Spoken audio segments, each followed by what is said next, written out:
जिसको हम शुरू कर रहे हैं। We are going to start our chapter 2 the lesson the seed.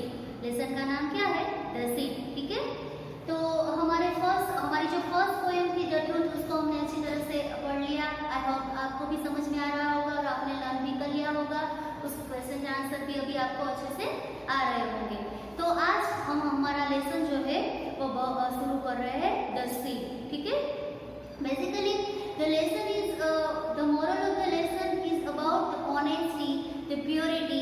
कभी कभी क्या होता है कि हम अपनी गलती या अपना कुछ छुपाने के लिए हम गलत चीज़ों का या कोई रॉन्ग वेज का हम यूज़ करते हैं। तो ऐसे ही यहाँ पर एक जो जून नाम का लड़का है उसकी पूरी स्टोरी, एक इंसिडेंट यहाँ पर बताया गया है। Basically the story is from China. ठीक है, ये जो स्टोरी है वो एक चाइना की स्टोरी है। मैं आपको पूरी लाइन टू लाइन में पर थोड़े पैराग्राफ वाइज उसकी क्या स्टोरी आती है वो भी मैं साथ में आपको बताती जाऊंगी, और बीच बीच में जो भी हार्ड वर्ड है जो आपको लिखने के लिए जरूरी है वो बोर्ड पर लिख रही हूँ, आप मेरे साथ कॉपी डाउन कर लीजिए। ठीक है, the lesson name is seed. Long ago in China, there lived a wise emperor whose one dark braid had turned the color of new fallen snow. अब जब भी स्टोरी सुनते हैं तो ऐसा बोलते हैं कि कोई किंग होता है, अब उसकी एज हो गई तो उसकी जगह किसी और को या उसकी जो सन होता है या ऐसा जो कोई फैमिलीज में होता है वो उसकी गद्दी पर आता है। ठीक है, तो ऐसे ही एक किंग की यहाँ पर है। ही वॉज ओल्ड, अब वो ओल्ड हो रहा था and it was time for him to choose a successor. अब उसके बदले में कौन यहाँ पर गद्दी पे आएगा, कौन सक्सेसर बनेगा, उसको एक सक्सेसर चाहिए था। Although he had many sons and grandsons to choose from, the emperor felt that power and wealth had made his hairs lazy.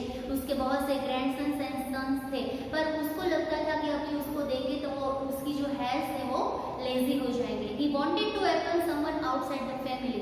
उसको अपने ग्रैंडसन्स एंड सन्स में से सक्सेसर नहीं चाहिए था, उसको सक्सेसर चाहिए था आउट ऑफ द फैमिली। उसको कोई फैमिली के आउट का जो पर्सन हो वो उसकी जगह पर चाहिए था। ठीक है, यहाँ पर हम हार्डवर्ड के साथ में लिखते जा रहे हैं ब्रेड। ब्रेड यानी जो हम पोनीटेल जिसको बोलते हैं उसको ब्रेड बोलते हैं। ठीक है, और प्लेट जिसको हम चोटी बोलते हैं। ठीक है, यहाँ पर भाग। फिर has, has means people qualified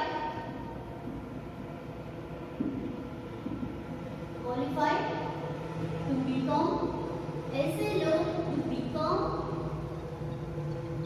the next king। एक king है उसकी जगह जो ले सकता है वो next king। ठीक है, उसको हैज बोलते हैं। ठीक है, फिर क्या होता है कि कोई अनाउंसमेंट करना होता है, ऐसा कुछ होता है तो लोड ड्रम बजा के सबको गैदरिंग इकट्ठा किया जाता है। फिर जो भी अनाउंसमेंट होता है वैसे विलेज में अनाउंसमेंट होता है। Loud drums hold a gathering of young men to temple at the top of the mountains. Top of the mountains में पूरे ड्रम्स के साथ, आवाजों के साथ वहां पर सब लोगों को इकट्ठा किया जाता है। When they arrived, the emperor seated on a magnificent throne announced it is time to choose the next emperor। अब सबको पता चल रहा है कि अब वक्त आ गया है कि हमारा जो नेक्स्ट एम्पेरर है उसको चूज करना है। The soft townsmen whispered among themselves, और खुस करने लगते हैं कि उनके सन्स है, ग्रैंडसन्स है, फिर भी आउट ऑफ द फैमिली को यहाँ पर नेक्स्ट किंग को चुना जा रहा है। ठीक है, फिर अब क्या हुआ मेन चीज, the emperor continue today each of you will get take a seed. सबको एक सीड दिया जा रहा है।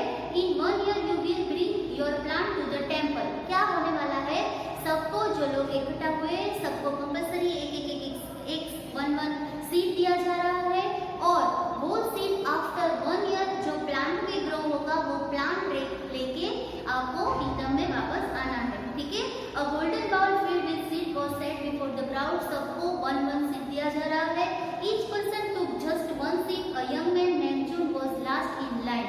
अब जो हमारा मेन कैरेक्टर है जून, वो सबसे लास्ट लाइन में खड़ा था, वो भी गोल्डन बाउल में से 1 सीड को चूज कर रहा है। He chose his seat carefully। उसने अपना सीट केयरफुली चूज किया है। ठीक है, holding it lightly in his fist he ran home to tell his mother। तुरंत वो अपनी मम्मी को सारी घटना जो हैपनिंग है उसको बताता है। She listened to the story and gave him a big blue and white porcelain bowl to place pebbles अच्छी तरह से सोयल वगैरह से उसको प्लांट करता है, ठीक है।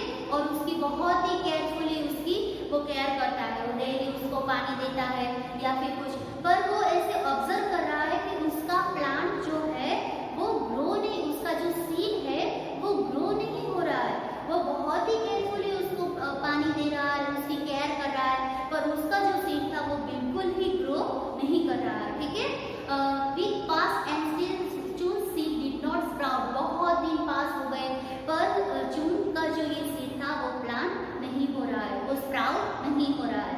समथिंग रॉन्ग, वो ऐसे ही सोच रहा है कि कुछ ना कुछ तो गलत है ही, but he did not give up and kept watering his seed, उसने वो गिव अप नहीं करता है कि चलो साइड में नहीं रख देता है, पर उसको वो अच्छी तरह से वाटरिंग पानी देना चालू ही रख रहा है। Other men in the village were transplanting their original plant into bigger containers, और लोगों ने क्या किया, जब उनके प्लांट से ग्रो स्प्राउट नहीं हो रहे थे तो उसने दूसरे पॉट में ट्रांसप्लांटिंग कर दिया, ठीक है। और other villages were transplanting their original plants into bigger containers. Chun thought he must have done something wrong. He prayed in that temple for a miracle. वो ऐसा नहीं कर रहा था और वो टेम्पल में जाता है और ऐसे प्रेयर करता है कि मेरे साथ ऐसा कुछ चमत्कार हो जाए और मेरा जो सीड है वो भी स्प्राउट हो जाए। 6 months went by, अब 6 month पास आउट हो गए हैं and still nothing grew in his blue and white bowl, अभी उसके बाउल में से कुछ भी स्प्राउट नहीं हुआ था। 6 month के बाद भी कोई भी उसका प्लांट था वो ग्रो नहीं हो रहा था। Could I have killed my seed with too much water? अब वो ऐसे ही थिंकिंग कर रहा है कि क्या मैंने उसको ज्यादा पानी दे दिया इसलिए वो ग्रो नहीं हो रहा है। He wandered all around in the village. There were containers filled with wonderful looking plants, but Chun's seed had not yet sprouted. और लोगों के प्लांट्स को देखता है तो वो अच्छे से ब्यूटीफुली बड़े बड़े प्लांट्स उसके जो सीड में से अच्छे अच्छे प्लांट बन गए थे, पर उसका जो सीड था अभी तक स्प्राउट नहीं हुआ था। The 1 year mark arrived, अब 1 साल खत्म होने को ही आया था। And it was time to carry the plants up the mountain to the temple. अब वो वक्त भी आ गया है कि अपने प्लांट्स को लेके माउंटेन पे जाने का वक्त भी आ गया है। I am not taking my empty bowl to the temple, Chun said to his mother. वो अपनी मम्मा को बताता है कि मम्मी सबके प्लांट्स तो बहुत ही ग्रो हो गए हैं, मेरे प्लांट अभी तक स्प्राउट नहीं हुआ, मैं प्लांट को लेके, मैं बाउल को लेके, एम्प्टी बाउल को लेके नहीं जाऊंगा। फिर उसकी मम्मा जो उसकी मदर होती है वो एनकरेज करती है उसको कि नहीं तुम्हें उसको लेके जाना ही चाहिए। You must go, she encouraged, you have done your best and must keep your promise. तुमने अपना बेस्ट उसको दिया है और उसका इसलिए तुम्हें उसको लेके जाना ही चाहिए और तुम्हारा प्रॉमिस तुम्हें कीप करना चाहिए। Although Chun felt sad and bitter in the rest, उसको बहुत ही बुरा लग रहा है, वो उदास हो जाता है। He carried his empty bowl up the steep stone steps that lead to the temple. वो फिर भी वो empty bowl को लेके जाता है। When he arrived at the top, there were so many plants that it was easy to hide his empty bowl among them. वो जब वहाँ पर पहुँचता है तो बहुत सारे ब्यूटीफुल बड़े बड़े प्लांट्स लेके लोग खड़े थे, उसके पीछे वो छुपकर खड़ा रह जाता है। There are the most beautiful plants I have ever seen, explained the emperor as he sat on his throne. जो किंग होता है वो सबके प्लांट्स देखता है और देखता है कि मैंने ऐसे ब्यूटीफुल प्लांट्स कभी नहीं देखे हैं। As he stood up and walked around, he noticed the empty blue and white porcelain bowl behind a big plant. वो ऐसे ही खड़ा होकर राउंड लगाता है तो उसको दिखाई देता है कि एक जो चून नाम का एक जो लड़का है वो ऐसे ही एम्प्टी बाउल लेके सैडली वहाँ पर खड़ा होता है। What's this? He questioned, holding the bowl in his hand. Chun tried to hide, but those near him laughed and pushed him forward. ठीक है, किंग उसको क्वेश्चन करता है कि ये क्या है, तो चुन को थोड़ा बुरा लगता है, उसको ऐसा लगता है कि वो मुझे डांटेंगे कि मेरा सीड है वो स्प्राउट नहीं हुआ, तो ऐसे ही थोड़ा पीछे हट जाता है। ठीक है, तो उसको पुश करके जो किंग थे उसको पुश करके वो आगे ले आते हैं। What is your name? The emperor asked. फिर उसका नाम पूछते हैं। My name is Chun, he whispered without looking up. वो अपना नाम बताता है। Why did you bring me an empty bowl? He questioned. फिर किंग उसको क्वेश्चन करते हैं क्योंकि तुम क्यों एम्प्टी बाउल लेके आए? My seed did not grow. Chun replied, I failed. वो ऐसे ही ट्रूली आंसर देता है कि मेरा जो सीड था वो स्प्राउट नहीं हुआ है, ग्रो नहीं हुआ है। You did not fail, the emperor said,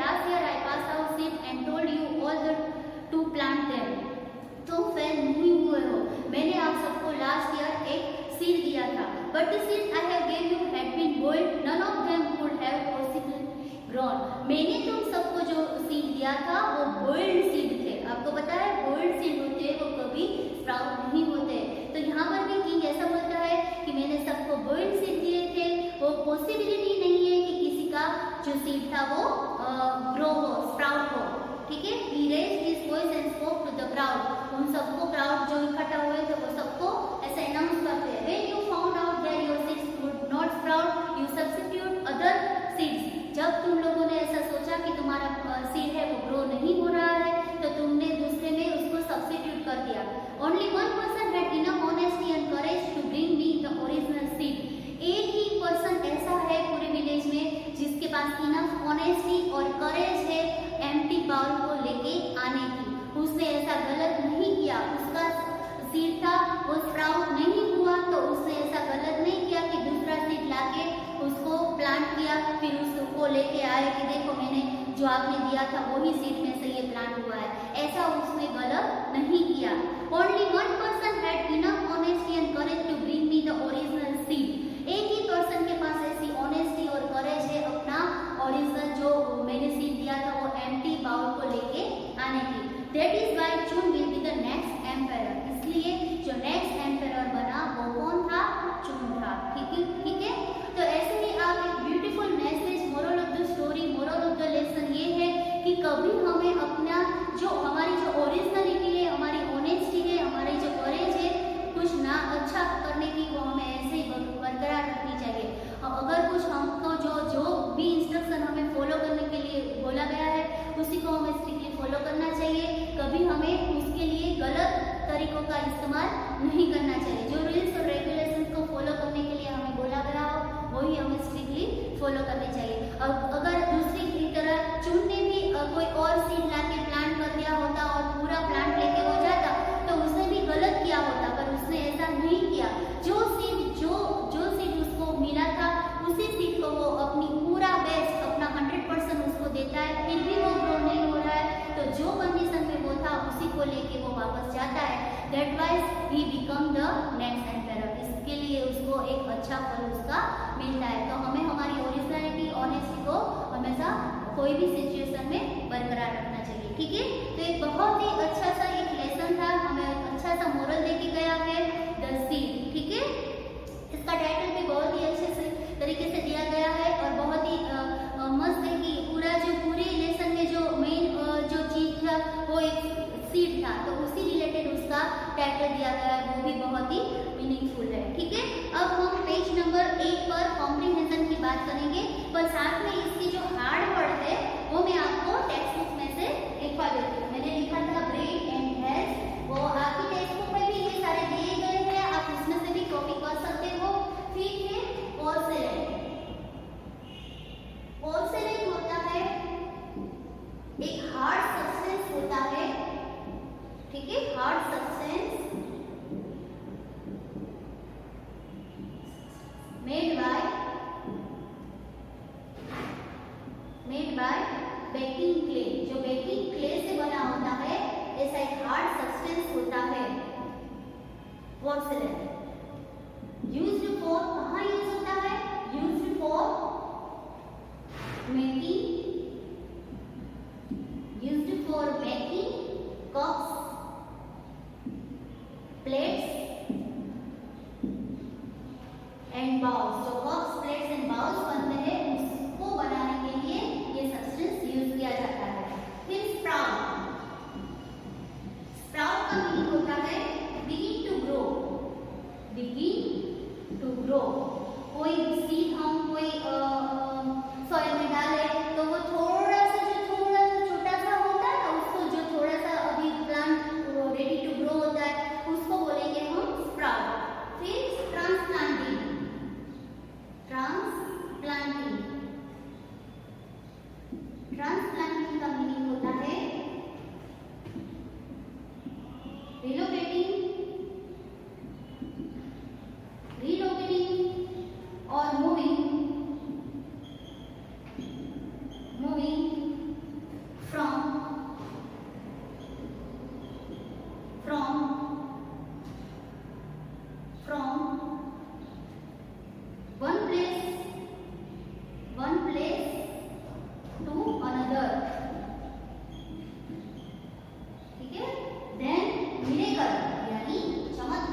miracle.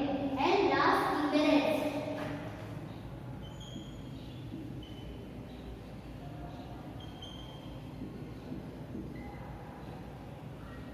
Embarrassed यानी shy and uncomfortable.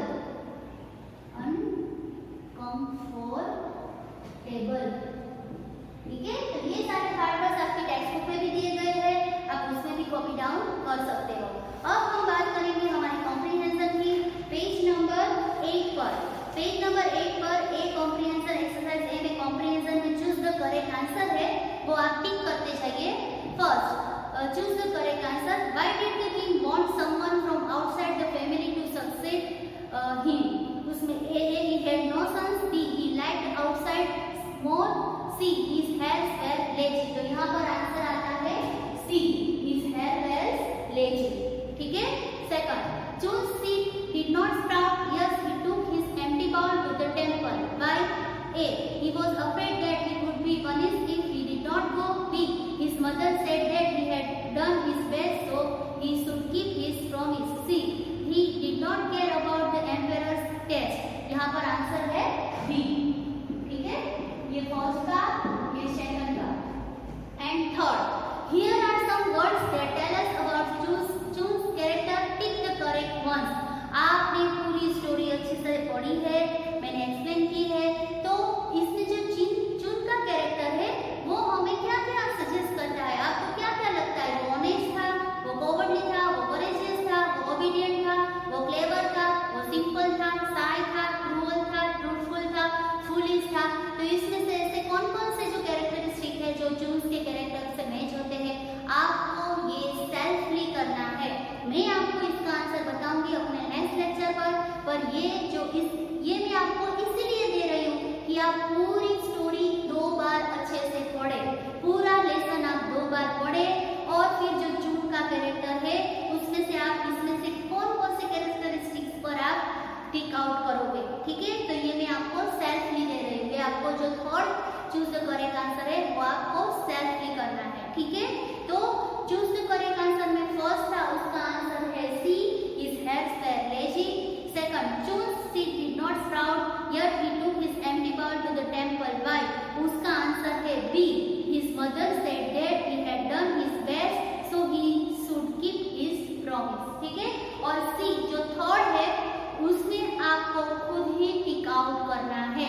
इसका आंसर मैं नेक्स्ट लेक्चर में आपको बताऊंगी, क्योंकि मैं ये चाहती हूँ कि आप 2 बार ये पूरा लेसन पढ़ो, उसके अकॉर्डिंग टू आप यहाँ पर आपको क्या लग रहा है कि वो शाय था, क्रूअल था, ट्रूथफुल था, तो वो आपको टिक आउट करना है। ठीक है, अब एक्सरसाइज A2 में आंसर दिस क्वेश्चन। आपको ये क्वेश्चन के आंसर सारे मोबाइल एप्लीकेशन में PDF के तौर पर जल्द ही मिल जाएंगे। जैसे कि how do we know that the emperor had grow old?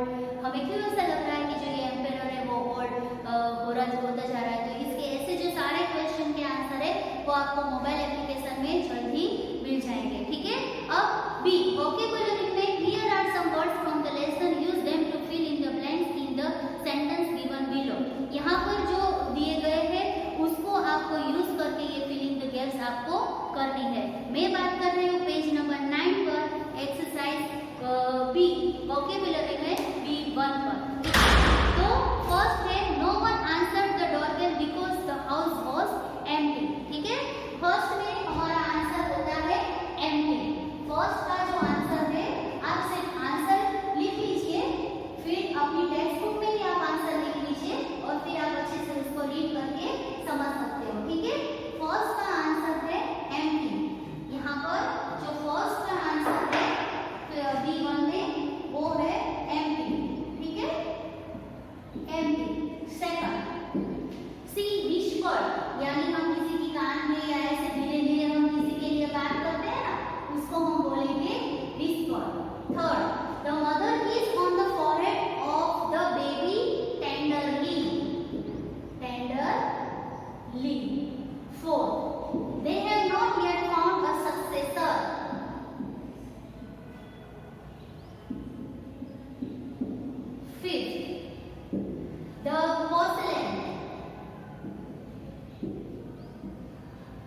6. It is cowardly to run away from difficult situation. हमें कभी hard situation से, difficult situation से कभी भागना नहीं चाहिए, ठीक है? We should be careful not to embarrass.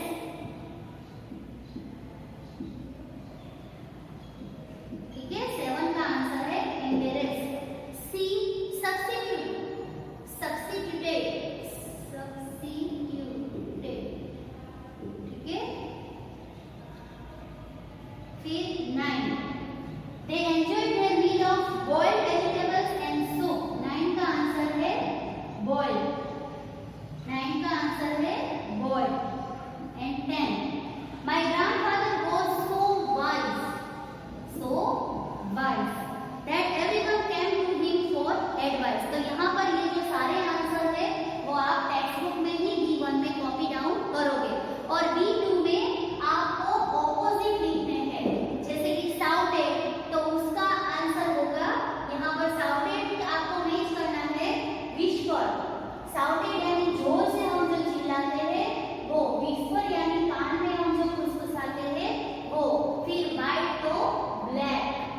मैं सिर्फ आंसर ही लिख रही हूँ. करेजियस का होगा कोवर्डली, ठीक है? फिर रफली का होगा टेंडरली. देन फुलिश का होगा वाइज. देन डिसेटफुल यानी कपटी, उसका होगा ऑनेस्ट. देन एक्टिव का होगा लेजी. एंड प्रीडिसेसर का होगा सक्सेसर. ठीक है? तो ये सारे ऑपोजिट वर्ड्स है. साउटेड का ऑपोजिट होगा विस्पर्ड, वाइट का होगा ब्लैक, करेजियस का होगा कोवर्डली, फुलिश का होगा टेंडर, फुलिश का होगा वाइज, फुलिश का होगा वाइज. फिर डिसेटफुल का होगा ऑनेस्ट, एक्टिव का होगा लेजी, प्रीडिसेसर का होगा सक्सेसर. ठीक है? फिर से साउटेड का होगा विस्पर्ड, वाइट का ब्लैक, करेजियस का कोवर्डली, रफली का होगा टेंडरली. ठीक है? फिर फुलिश का होगा वाइज, डिसेटफुल का ऑनेस्ट, एक्टिव का लेजी एंड प्रीडिसेसर का सक्सेसर. ये सारे ऑपोजिट है. ए के ऑपोजिट क्या होता है उसको बी से आपको मैच करना था. तो ये मैंने सिर्फ आंसर लिखे हैं, आप इसको देख के मैचिंग कर सकते हो. ठीक है? तो आज हमने बात की पूरे हमारे लेसन की. मैंने आपको लेसन एक्सप्लेन किया. आप अच्छे से 2 बार पढ़ना. चूज द करेक्ट आंसर में जो थर्ड है वो आपको लेसन को पढ़ के टिक आउट करना है. फिर हमने बात की क्वेश्चन आंसर, तो जल्दी मोबाइल एप्लीकेशन में आपको जल्दी मिल जाएंगे. बी वोकैब्युलरी में here are some words from the lesson में से ही थोड़े वर्ड्स लिए गए थे.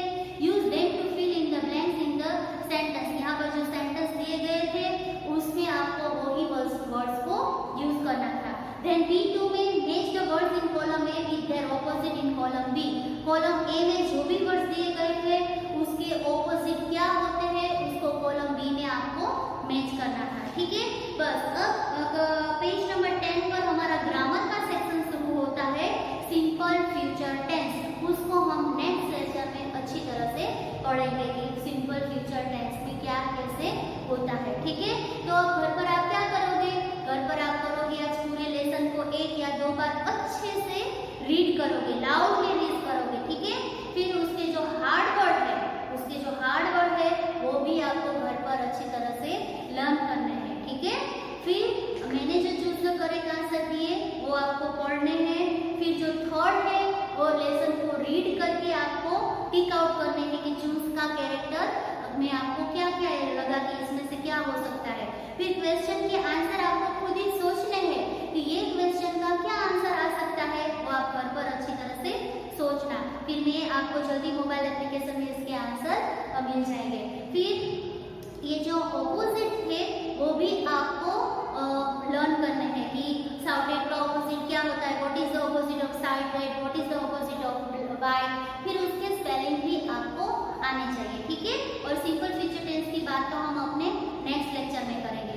फिर मैं और एक एक्टिविटी या टास्क आपको देना चाहूंगी कि पूरा लेसन पढ़ने के बाद आप जो हमारा मेन कैरेक्टर था इसमें चून, उसके बारे में आप 5, 6 या 10 सेंटेंस लिख सकते हो. लेसन 20 के बाद ये सारा लिखने के बाद आप ये हार्ड वर्ड लिख दो, ये एक्सरसाइज लिख दो, चूज द करेक्ट आंसर लिख दो नोटबुक में। फिर लास्ट में आपको क्या लिखना है, right about a short paragraph on the character of चून। ठीक है, हमारा जो ये चून का कैरेक्टर था उसके बारे में आपको 10 सेंटेंस छोटे बड़े आपको जैसे भी आए वैसे आप